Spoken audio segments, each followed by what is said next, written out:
Terus viral kaburnya seorang dokter muda dari kediamannya, yakni Dr. Kori Ulfiah Ramayanti, perlahan mulai terkuak. Dokter yang menarik perhatian warganet Twitter atau X usai dinyatakan hilang sejak Senin 13 November 2023 lalu itu, sebelumnya dikabarkan melarikan diri dari rumah usai menghadapi pertengkaran dengan suaminya.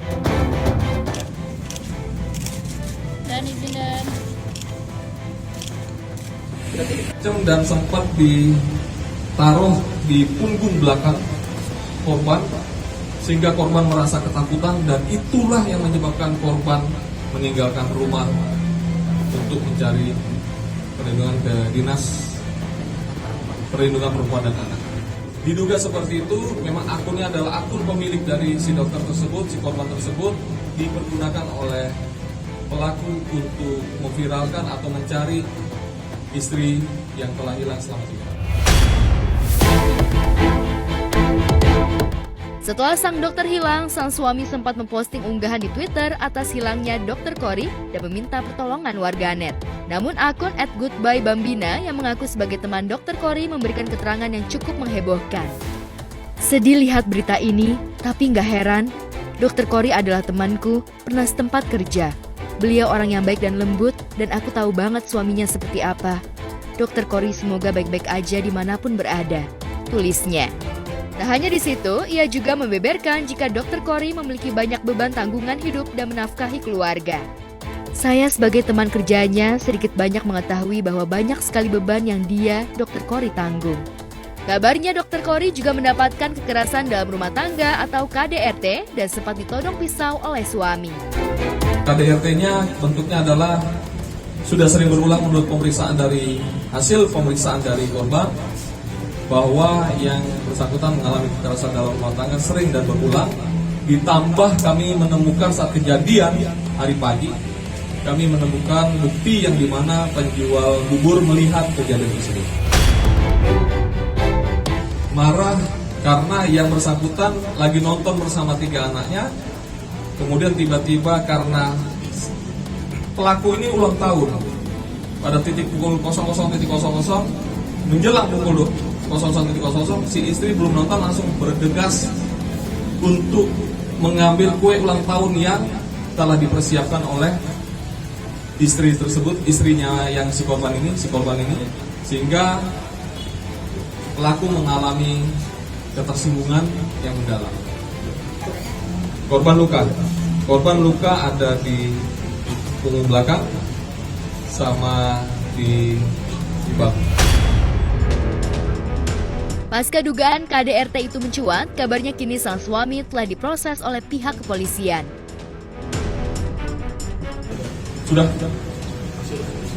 Sudah dan memang memenuhi untuk bisa kita tahu. Ya, sementara dugaan kami seperti itu berdasarkan hasil pemeriksaan yang telah kami lakukan terhadap tersangka maupun korban dan saksi yang telah kami periksa. Kasus ini pun tak pelak mencuatkan keprihatinan dari kalangan selebriti. Sementara kita dalami, nanti kami juga menggandeng ahli psikologi untuk trauma healing terhadap si korban dan 3 orang. Sementara Dr. Kori masih harus melakukan terapi dari trauma yang dialami, misteri terbunuhnya seorang rentenir di kawasan Sukabumi, Jawa Barat perlahan mulai terkuak. Belum lama ini seorang ibu muda di Jalan Lio Santa, Kota Sukabumi, Jawa Barat, ditangkap polisi karena diduga sebagai pembunuh sang rentenir Sabtu kemarin. Tentang pembunuhan dengan ancaman hukuman mati atau seumur hidup, dan 51 ayat 3 tentang penghinaan menyebabkan kematian dengan ancaman pidana penjara paling lama 7 tahun. Terduga pelaku telah melakukan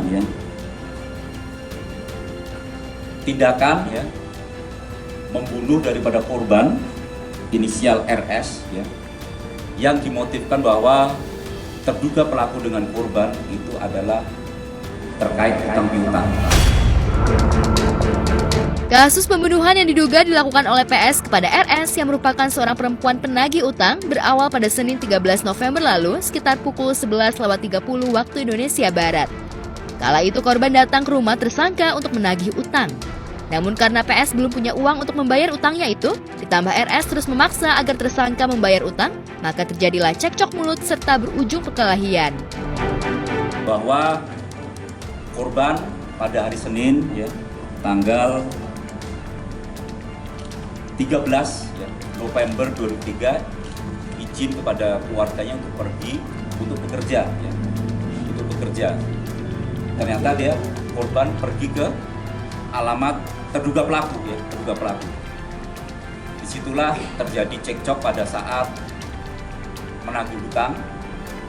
Kemudian dari keterangan terduga pelaku bahwa korban sempat menendang daripada terduga pelaku. Setelah menendang mau menampar, tapi sama terduga pelaku ditangkis, kemudian didorong, jatuh. Pada saat jatuh itulah dicekik dengan menggunakan sabuk. Kasus ini terungkap setelah ada warga yang melaporkan kehilangan keluarga ke Polres Sukabumi Kota. Polisi kemudian melakukan penyelidikan setelah adanya informasi penemuan jenazah di Sungai Cipelang.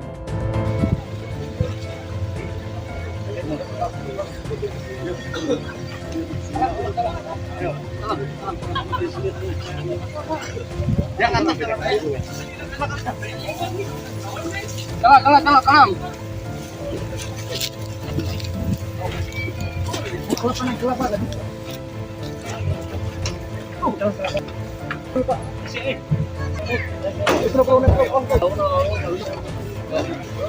Bang.